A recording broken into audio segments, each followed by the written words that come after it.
one. Pretty simple stuff, right? All right, so the 4 things that we're going to focus on today is the lead generation model. So what is lead generation? How does it work? And what should I be putting into action with it? The economic model, we're going to define the terms. We want to be able to measure the measurables, right? And then what are the important factors? So again, key terms as well. Admit. Cool. So then we'll be going through the budget model. Know your numbers. Do more with less. Remargin your business. And again, these are all going to be masterminding thoughts for yourself, for your own business, for your own life. And then put into action. Do you see your organization as the vehicle for others' success to get them where they want to go? And then lead generate again, and then manage the money and stick to the plan. So today's focus, as you can see, this lead generation model starts first, then you can figure out your economic model, then you can figure out your budget model, and then how do we put it into action? I think we'll see how this works. Good game plan so far. So I don't want this to be as much as interactive as possible. Do you guys, what is lead generation to you, in your opinion? Prospecting for business. Prospecting for business, right? And what are the options when you're prospecting? As a realtor? Yeah, or in sales and in business in general. My objection when I'm lead generating or prospecting is to set an appointment. 100%, right? So that's something that's measurable. That's also, that could be an important factor for you. If it's setting the appointment is one thing, or getting your contacts in each day, or is it, making sure that you followed your schedule? What are the key and important factors for you, for your business? So that's what I really want you guys to understand, is we're going to go through those. So you can kind of pick and choose what you want to do each and every week. What's the most important factor for you to be successful? So let's move on. Okay, so why you? So lead generation model. So why you? So these are things that I want you to really dig deep into to yourself. So the first one up here, it says, do people consider you their resource for all things real estate? Do people consider you for all things real estate? So what does that mean? That's mind share, right? That's being top of mind. That's calling somebody, having a forward conversation. You're talking about family, occupation, recreation, and dreams. And then your next call is to say, hey, do you know anybody who's looking to buy, sell, or invest in real estate? All right. So do people consider you their resource for all things real estate? What is a resource in this case? If they have a plumber, are they calling you? Or are they going to Angie's List? You're losing business there if they're going somewhere else, right? Do they need a good contractor, or do they want to put new windows in? Are you that resource? That's the goal here. And it's a simple conversation to talk to somebody, say, hey, I just want to remind you, I'm getting into real estate. If you know anybody who's looking to buy, sell, or invest, no, not right now. Thank you for even thinking about that. Now's a great time to refinance. Do you know anybody that wants to refinance? Awesome. I have a great lender. Use them. Here they are. Or, hey, while you refinance, have you ever thought about taking a little bit of extra equity out and finally doing that kitchen remodel? Hey, here's a group of general contractors that I trust that we've worked with in the past. Now you're becoming that resource, which is huge because they're going to tell their friends, they're going to tell their friends, they're going to tell their friends. All right. So how does that work? So what value, number 2, what value are you adding through your lead generation, and how are you tracking it? Right? So lead generation is super important. It's mind share, it's top of mind. Now, what value are you adding? If you could be a resource, there's no more value that you need to be. That is like the creme de la creme, right? They're calling you for everything. You're their Angie's List, essentially, if I can compare it to that. And then if you're doing it, how are you keeping on top of it, right?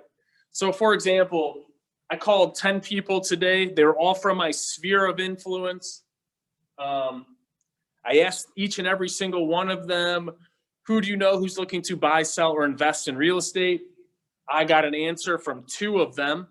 And the other 8, we talked about real estate the whole time. So I had 10 contacts and 10 connects. Now, is that something that you want to use as a measurable?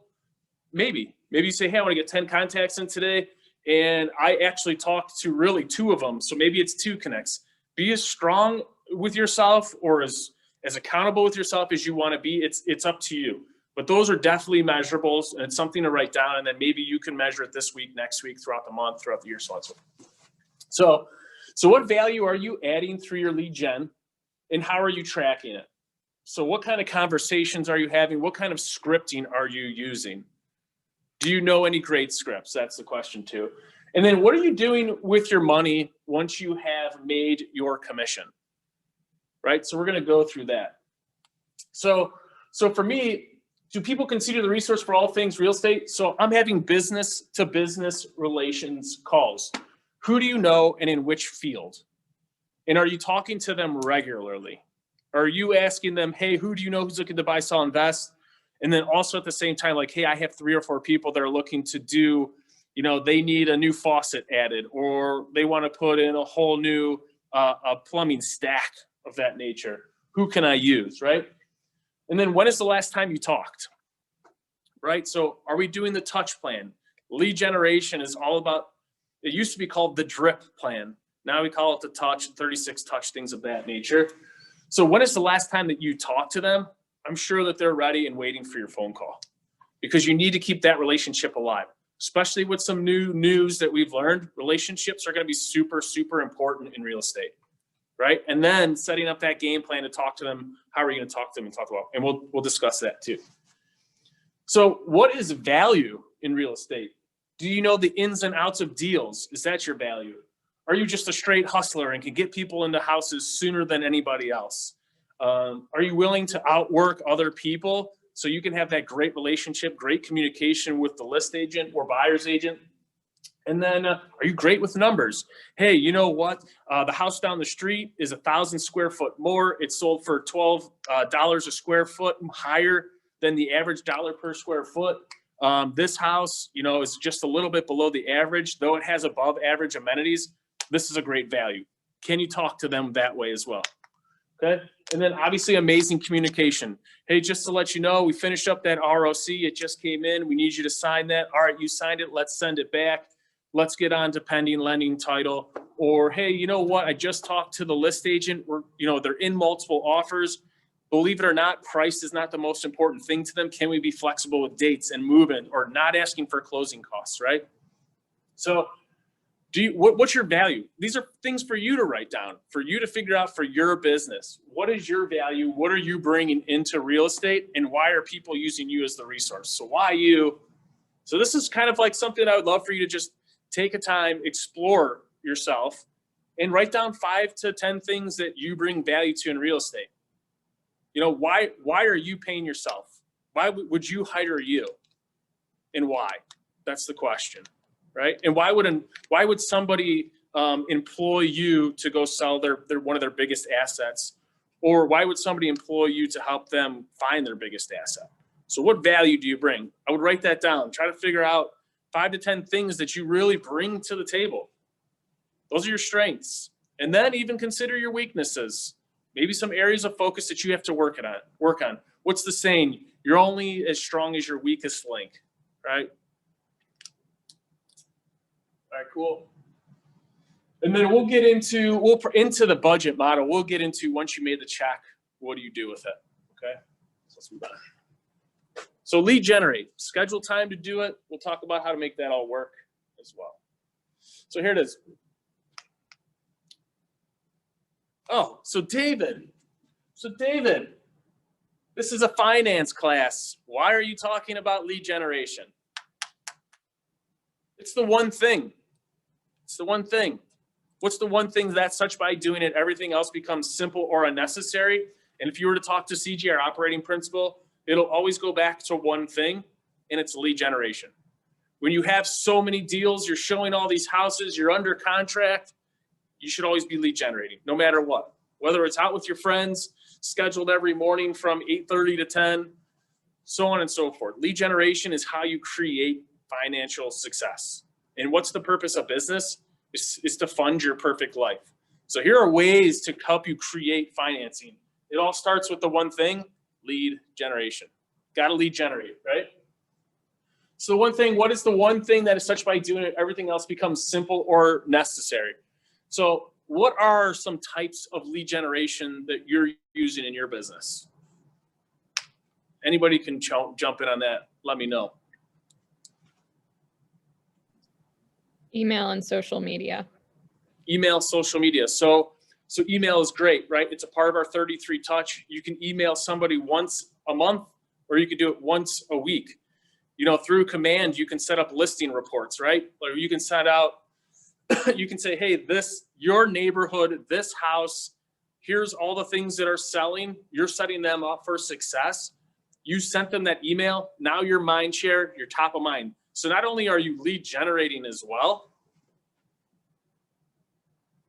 you're also staying on top of mind. It's a great opportunity for that. So if you are not contacting people, you cannot create wealth. So what is your plan to contact people? How often are you going to do it, and when are you going to do it? So you need to schedule these things. These need to be everyday items, right? Time on task over time. It's just a simple mathematical equation. Doing it every single day, it's the snowball effect.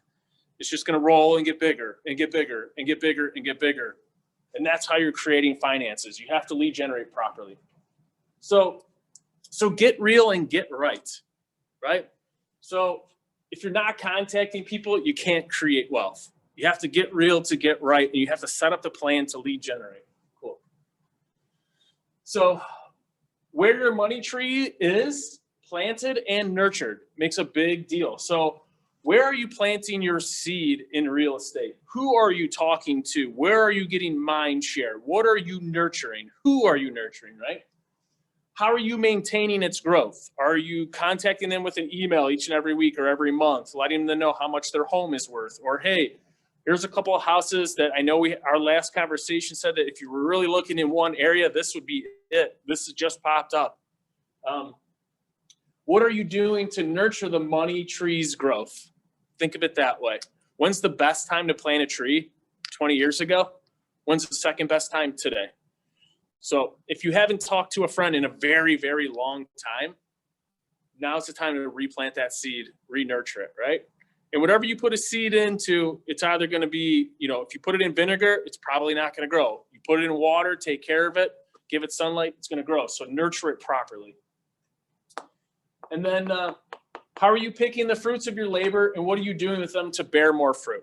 So are you still working with that client that is wasting your time? You keep nurturing them, they're not growing. You keep showing them stuff, they're not growing. But you just planted a new seed yesterday on a new buyer or a new seller that are just ready to go. So what are you going to do? How are you going to bear the fruit? Which one are you picking to work with, right? You may even pluck it because it hasn't grown fully and get rid of it, or you might work with it somehow to get as much juice out of that as possible. Okay.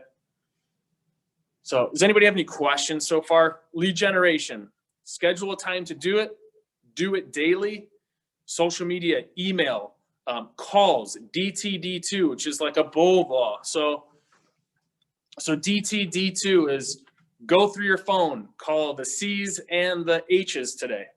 Go through your phone, call the I's and the N's today, right? So if you're doing that, that's another way to lead generate. That's your sphere of influence. If they're in your phone, that's your database, or like Kate likes to say, your data bank, right? Let's fill that bank up. Cool. Let's bear the fruit. Worth it. All right, cool. So the economic model. Let me get out of the way here. So what are the terms that we need to know, and why are they important? So the terms that you need to know is gross commission income, GCI. Okay. Gross commission income is one of them for your economic model. Why am I showing you what gross commission income is? Because you need to know what your cost of sale is. You need to understand your operating expenses. You have to understand what taxes are needing to be saved. And then you can equal your actual net income, right? So for example, if I make, let's break this down. It's real simple, real quick. I'll try not to bore you. So the average commission is $5,000. Let me know if this is too small. So you just got a $5,000 gross commission income check. Cool. Good job. So let's say that you had to pay for you paid for your gas to get there. You had to pay for meals because you were showing them. These are all operating expenses. This is like legit. So let's say overall, to get you where you needed to go, you spent $250 operating costs, right? Operating costs.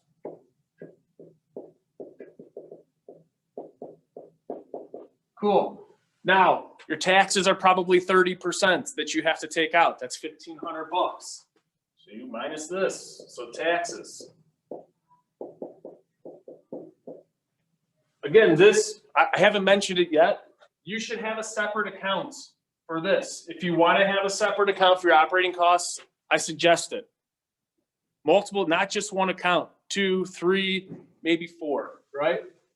Taxes, and then cost of sale. You know, for example, did you put it in the MLS? Did you have to pay your dues? All of these things. Let's put that $1,000, right? We'll call that cost of sale. Cool. So at the end of the day, I mean, you're really only walking away with a certain amount of money, right? What's the simple math on that? 5,000 minus 250 for operating costs, minus 1,500 for taxes, and then minus 1,000 again. So you're at 2250.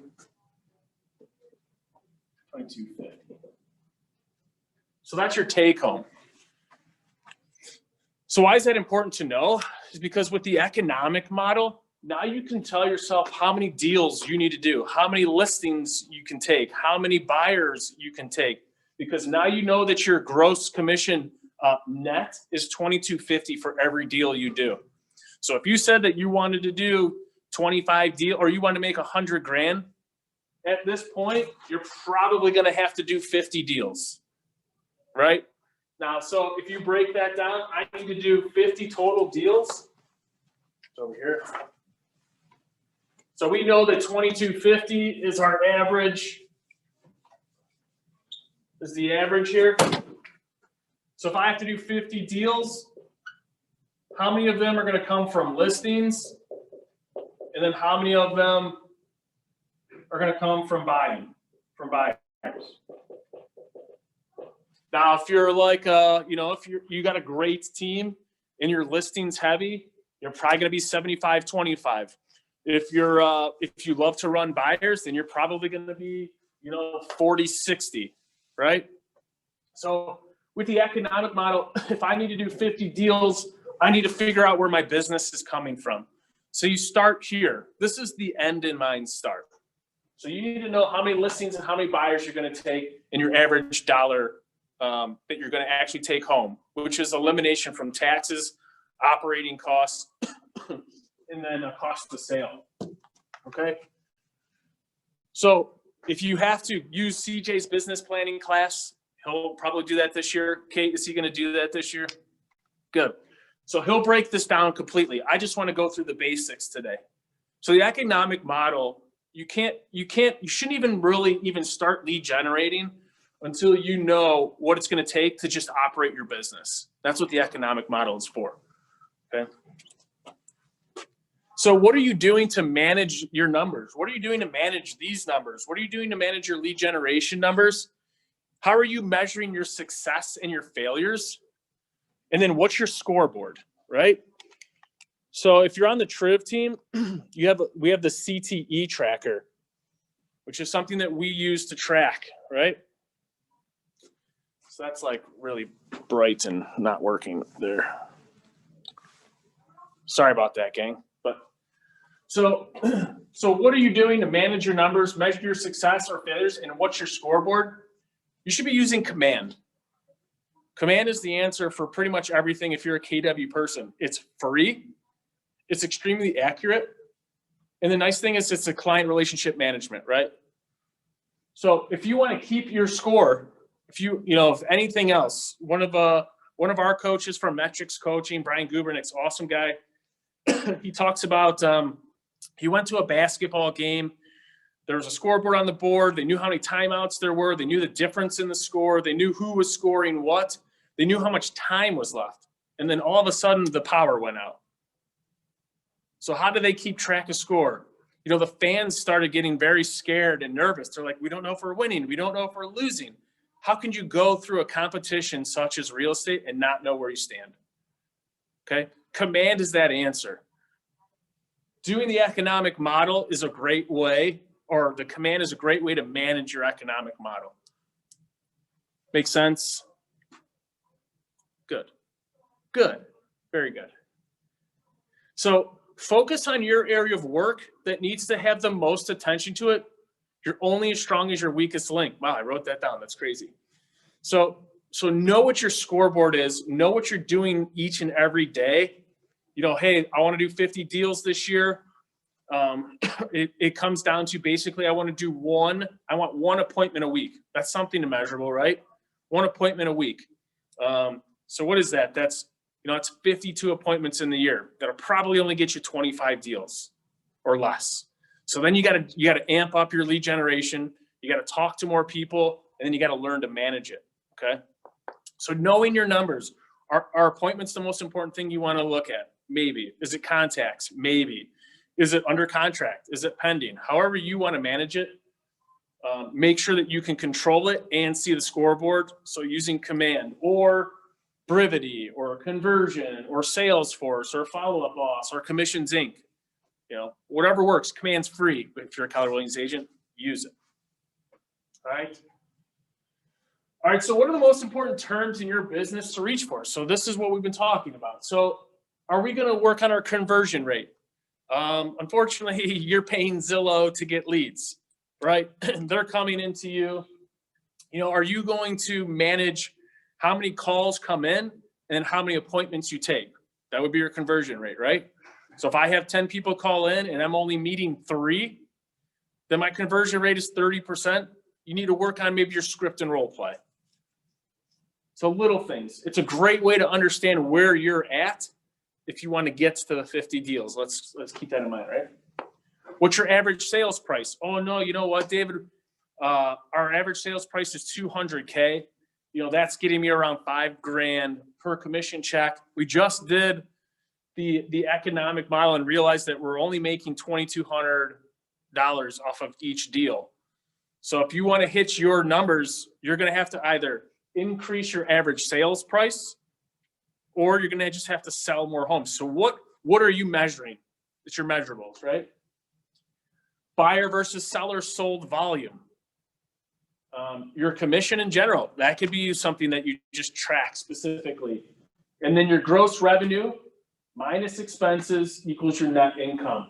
And that's just the easiest way to understand the economic model is pretty much how do you get to the number that you want to achieve? Very simple. So take CJ Tribb's business planning class, and that'll break all that stuff down too. But again, these are just measurable. These are numbers and things that you have to think about each and every day. So when you do schedule your lead generation, you know what numbers you need to hit. And then you don't stop until you reach it. That's going back to the one thing. What's the one thing that such by doing it, everything else becomes simple or necessary? If it's lead generation and you want to hit 20 contacts a day, you don't do anything else until you do it.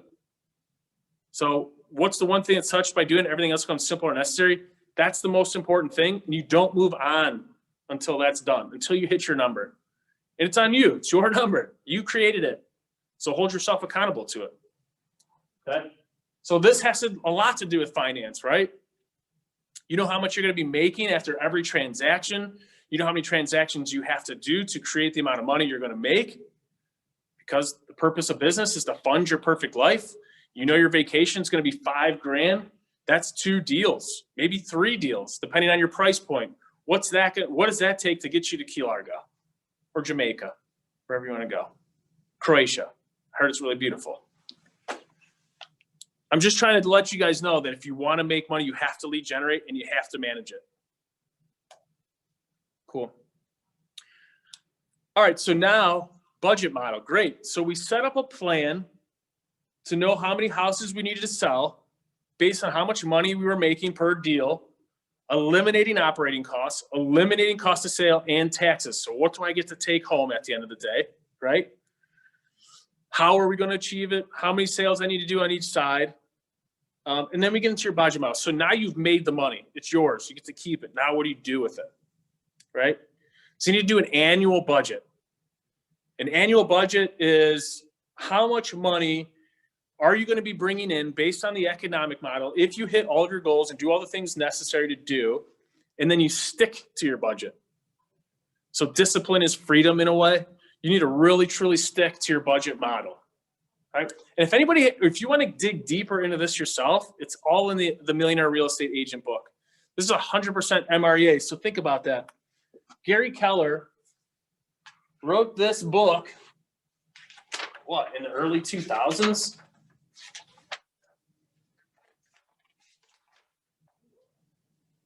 Shoot. Copyrighted and updated in 2002. So for the last 17, 18, 19 years, this has been around. If you're not doing it and you're seeing other agents being extremely successful, they've been reading this book, all right? Cool. So do an annual budget, stick to the budget, review monthly, pay serious attention to its variances. Serious attention to its variances. For some reason, if something's just over the top and you're like, you gotta figure out how to earn that money back if you lose it. So budget model. So I know that I'm going to get paid, that $5,000 is going to come to my account. And I know that I should probably save 35 to 40% of my check for taxes and tithing. So tithing, taxes, and savings.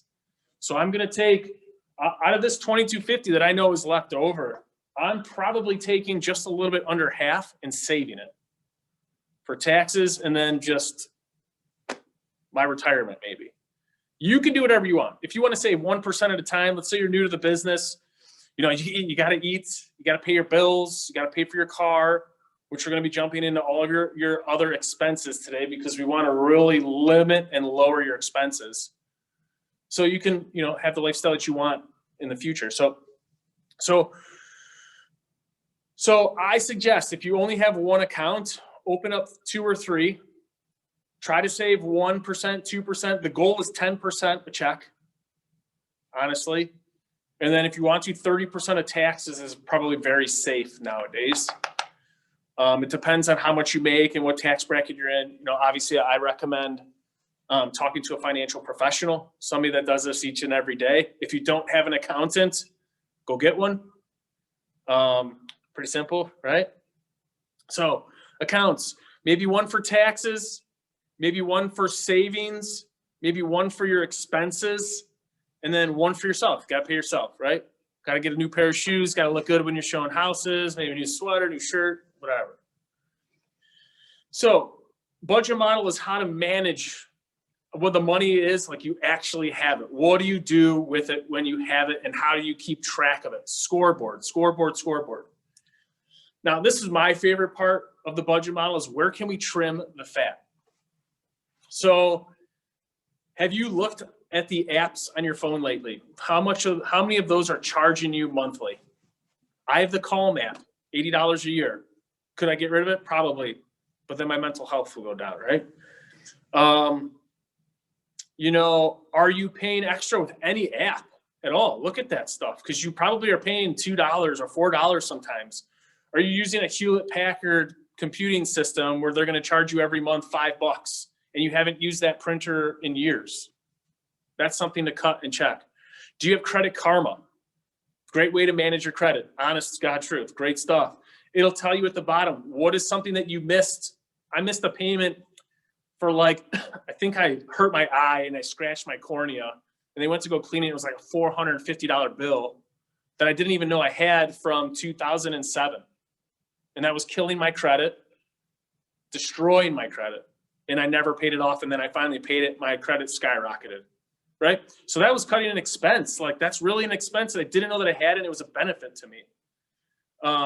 What small lifestyle changes can you make? Can you not eat out one extra day? You know, maybe you shop at Aldi's instead of Heinen's. Maybe you shop at Giant Eagle or Fresh instead of Fresh Time or whatever. So little things there. What can you save on each and every month? Does anybody have any examples of something that they didn't realize that they spent money on that now they got rid of? Did anybody cut their expenses with anything? I got rid of cable and just switched to streaming. Saved a lot. Like $50 a month, probably, maybe even higher, right? So Hulu is $80 a month, and if you really want it live, right? Or if you just need cable and you can watch everything else on YouTube TV or YouTube video, like find out where you're spending your money. Where is your money going? If you don't know, that's an issue. You need to really pay attention to that stuff. For me, it was just not going out. Pretty simple. Buying a few extra groceries throughout the week was saving me $60 to $100 a day at times. Crazy. So now that you've learned, so this is what I want you to do is pretty much how much does your car cost? How much does your electric bill each month cost? How much does your gas bill? How much does your sewer bill? How much does your water bill cost? What is your mortgage with principal, interest, home insurance? What's your car insurance cost a month? What's your grocery bill a month? You should know these numbers because now you've created 4 accounts or 3 accounts and one of them is for expenses. You can live for a whole year for free if you learn to save that money and put it into that account and never touch it. How amazing would that be? You would never have to worry about a car payment for a whole year because you saved. You figured out how much it would cost. For me, it's just over $3,000 a year for a car. So I put $3,000 away. Every month I pull from that account and send it. Simple, right? I know that my gas or my stupid sewer bill is like $100 a month, which is ridiculous. But I saved it, and it goes into my expense account. And whenever it's time to do it, I still put $100 into it because I knew it was. And then next month I only owe 40. So then I put $100, and then the next month I don't have to pay that bill. So you can kind of give yourself some freedom and an extra month of freedom. Just a thought, right? And then put it into your savings for a long-term investment or in the stock market, or now you know that you want to go buy a multifamily and invest as a landlord, and then you can be an investor. How cool would that be? Now you're getting that monthly paid, you're making a few extra bucks every month. So whatever your ultimate goal is with this economic model, you have to set it up to put it on a budget. I know some of us are low structured people, want to be very independent. You still got to do the budget model. It only took me 37 years to figure it out. You can do it in like a week.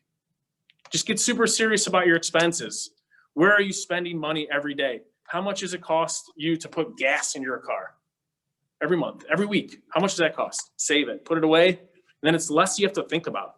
Now you can focus more on your one thing, which is achieving your economic model in lead generation, right? So now that the fat is trimmed, like, can you create all new goals now? 100%, which is great. That's exciting stuff. That means you're growing. You're creating something new for yourself because you wised up and used the right tools, the right budget model. You created it for yourself. Like, know your numbers. What's important to you? Write them all down. See where you can trim the fat. Create a whole. Now you realize, hey man, I just got rid of like 8 things I didn't even know that I needed, and figure it out from there. So what's your scoreboard on that? You got to figure that out. Does this make sense? Crazy, right? And that's all that is now you're remargining your business. And let's be honest, 2020 was extremely tough for a lot of people. Like if you didn't stick to your lead generation plan and your economic model, you probably didn't achieve your goals for that year. Whole new year. Let's remargin it. Let's retrim it. Let's get ahead of the game. Let's start monitoring everything that we're doing each and every week, each and every day, however serious and disciplined you want to be about it. If it's important to you, you'll do it. If it's not, then you're disrespecting your money and you don't care about making it. This will help you respect it, see it, control it, manage it, and protect it. Defense. Budget model is defense, and it helps with discipline. Sorry, I'm a soccer coach. I love sports analogies. Okay. So let's put it into action. I think I'm like crushing time right now. Yeah, we're about 45 minutes into it. That's good. So put it into action. We want to simplify the plan. All right. So write these terms down. Simplify the plan. If it's not scheduled, it doesn't exist. Start with the end in mind. Then plan your work and work your plan. So the important thing here is simplify the plan. What are the key success factors that you want to monitor and manage? Is it the conversion rate? Is it the contacts? Is it the connects? Is it the appointments? Is it the closings? Manage all of them. Audrey and her team, she's our director of operations. She crushes that for us. You know, as a single agent, these are things you really need to be concerned with, okay?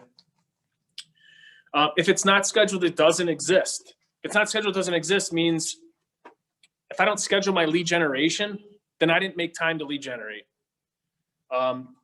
When it comes to making your schedule, do the most important things. Your vacation, that's pretty important. That's your mental health and freedom. Schedule that. Make sure that's in your calendar. You have a really big event coming up that your wife told you about or husband told you about, and you have to be there. You should probably schedule that right away, right? And then start with the end in mind. The economic model is the end in mind, right? You know how many buyers and listings you have to take. You know what your conversion rate is. You know how many contacts you have to make now. And you know what's important to you to get to your bottom line figure to make the numbers that you want to use. That's starting with the end in mind, the economic model. Business planning with CJ Trevisano, I guarantee you, will get you to that bottom line super fast. Again, this is a basics, super basic thought mindset around real estate, how to create financial success, how to manage it, what to look for, and then what to do with it. So just super, so these are things you just have to think about every day. That's all that this is, okay? We'll get deeper into finances another time. This is just a thought, just keeping thoughts up. So if it's not scheduled, it does this. When am I going to do the most important thing I have to do each day, each week, each month, and each year, right? So when are you going to do it? If it's not scheduled, it doesn't exist. And then what end result do I want to achieve? Want equals lack, right? So what is something that you are lacking in your life financially that you need to accrue, have, or want to do with it that's going to take money to get you there? Money is just, it's a tool. It's a tool to get you what you want. If you ever wanted to just go skiing in Jackson Hole, budget it. How much does that cost? Did you look into it?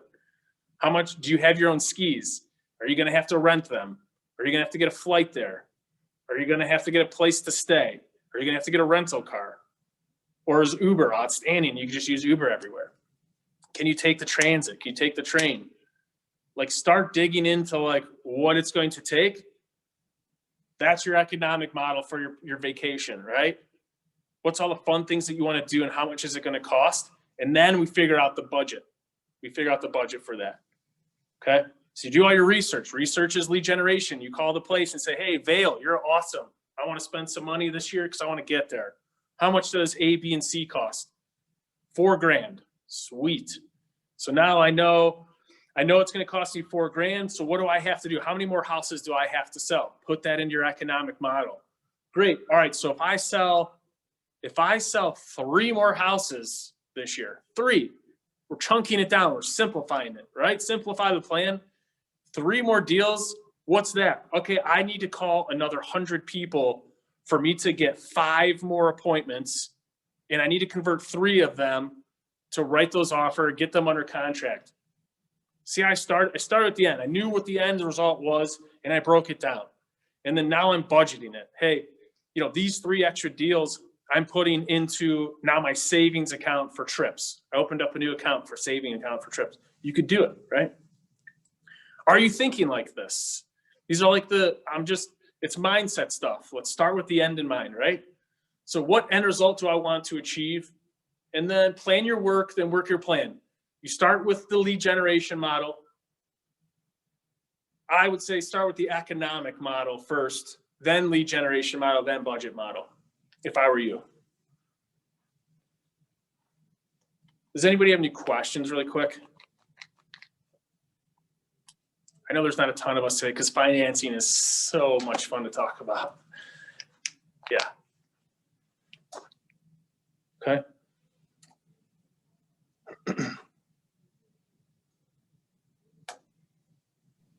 I have a question, David. Did Yeah. you set up your bank accounts under LLC, or are they in your personal name?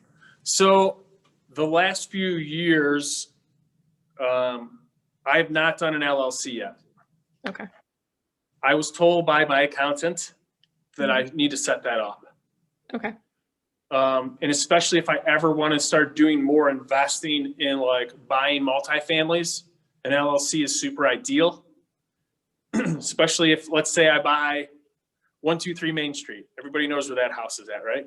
So 123 Main Street, you know, I know that I'm going to have to probably put 25% down on that property, right? So I just need to learn to save it. But once I buy 123 Main Street, I can start an LLC for 123 Main Street. And then that house now is essentially a business, which is cool. So that's like, we can get deeper into that stuff, and we will this year in some of these financial classes. If you haven't started an LLC, what Audrey's really is pretty much saying is like, they'll go after your business, not you, in the long term, right? So you gotta be super smart with that stuff.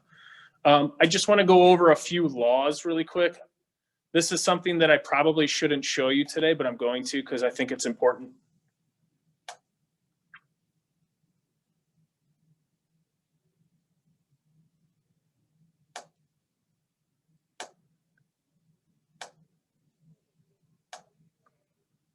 So here we are. Yeah, I just want to ask you this question. I want to ask you these 3 questions. Okay, so it's called Parkinson's law. Yeah, there's laws in finances, believe it or not. In money, there are laws. Things to live by. But this is probably the most important. So I'm going to ask you, like, just to let you know. So imagine that your financial life is like a failing company that you have taken over. Institute an immediate financial freeze, stock or spending, right? Halt all non-essential expenses.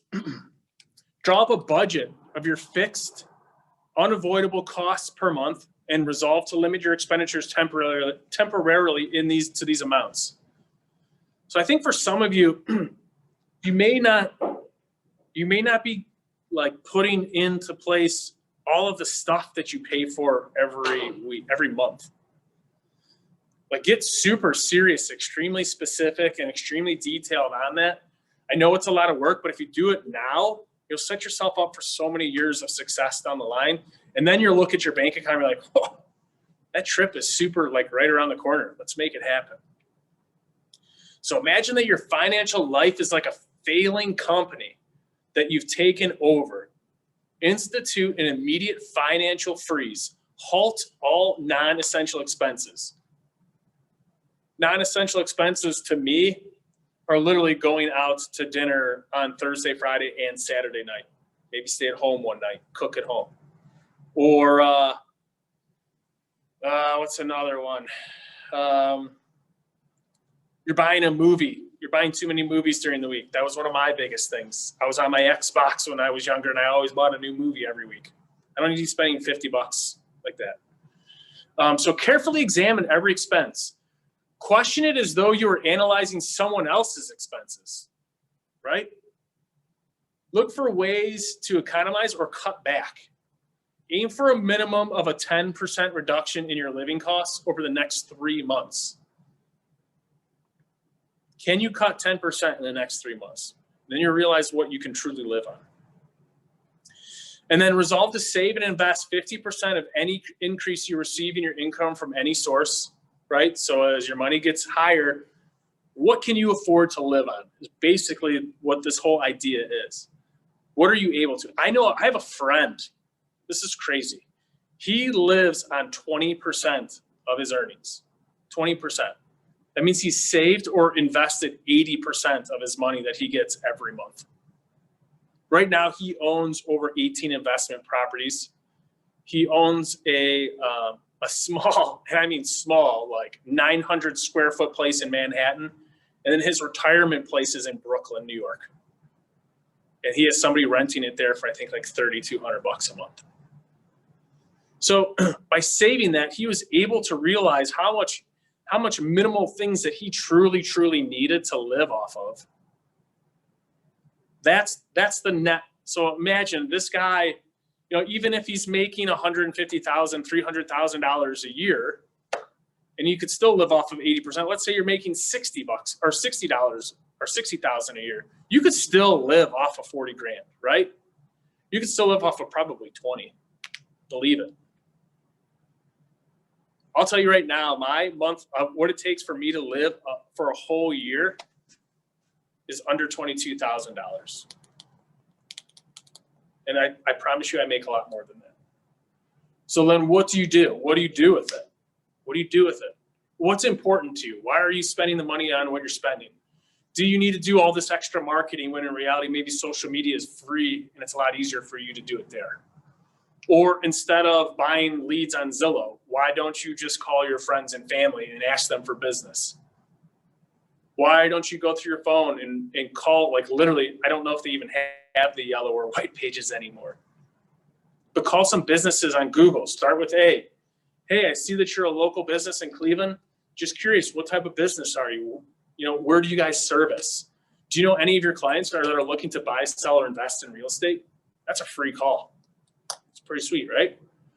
So if you allow your expenses to increase at a slower rate than your income, and you save or invest the difference, you will become financially independent in your working life. Let me say it again. So if you allow your expenses to increase at a slower rate than your income, right? So your income goes up, but then your expenses, so your income's going up and your expenses slowly go up. You save or invest the difference, which could be $50 extra a month because you cut out going out on Thursday night. So now you have an extra $50, maybe put $30 away for it. Okay. So expenses always rise to meet income. Financial independence comes from violating Parkinson's law. So this law, if you're violating it, you're probably going to fail. So you really need to cut down on how much money you're spending each and every month. I don't want to take up any more of your time today because I got through the slides I wanted to get through. This stuff here, I've got a full presentation for that is complete mindset, but that's probably a little bit of a deeper class where we could probably do a business planning on it. But I just want you to understand how important it is to respect your money. You work so very hard to make it. I know for a fact that you do, because this business is not simple. Or it's simple, it's just not easy, right? It's not an easy business. So the more things that you can save off the rip and prevent all this extra overhead, forget about it. Read the MREA book too, because now, you know, it gets into, now you have all this extra money. So now maybe you bring in an admin, cuts all your stuff half. You don't have to do, you know, all of your green stuff, all that stuff, right? Cool. So you guys have any questions at all, concerns, thoughts, any ahas today? That's fine. It's cool. Thanks for joining me. Thank you. I'm here if you guys have any questions, need any help, want to talk, dig into your numbers, or talk about how to manage your business numbers. I can help. Pretty sure I can. Cool. All right, guys, enjoy your day. Go crush it. Go find your expenses and go save something, would you? Bye.